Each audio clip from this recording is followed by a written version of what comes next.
raise up your left hand right now. All right, put it on the shoulder of the person on your left and tell him, you look funny. It's always better to have fun, tama ba? It's always better to have fun. Who wants to be successful? Who wants more money? Who wants more happiness? Who wants successful relationships? Well, guess what? You are in the right place. Okay, pwede po natin palakpakan.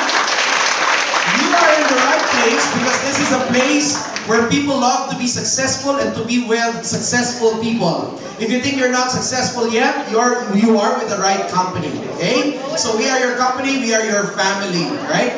Don't just think that you were brought in here, as to listen to a business. Whether you join our business or not, you are welcome and our hearts are open for you. We'd like you to know that.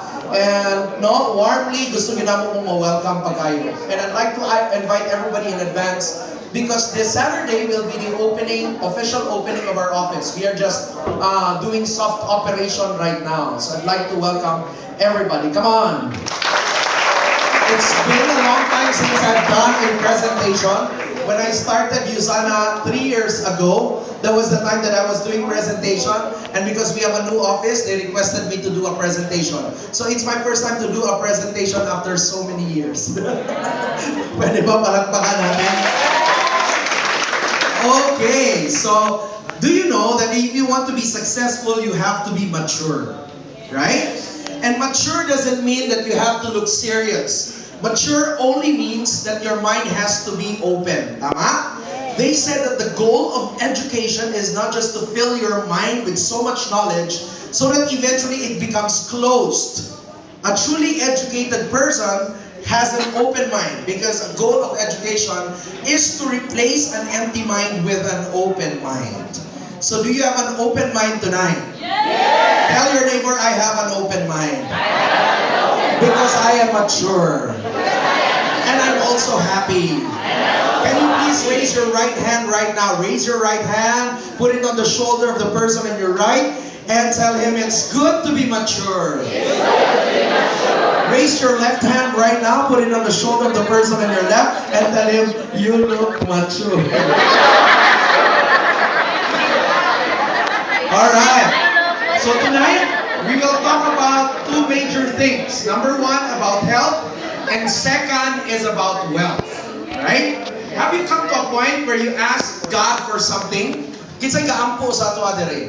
And whenever you're asked for a prayer, usually duhag yun ay mo ang tubag. May panlawas. Tama ba? Yes. Or makakwarta unta ko. Yes. Tama? Yes. True health and true wealth. Tama? Yes. Usually it's health and it's wealth. And you know what?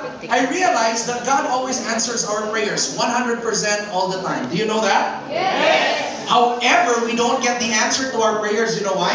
Because we do not know how God answers.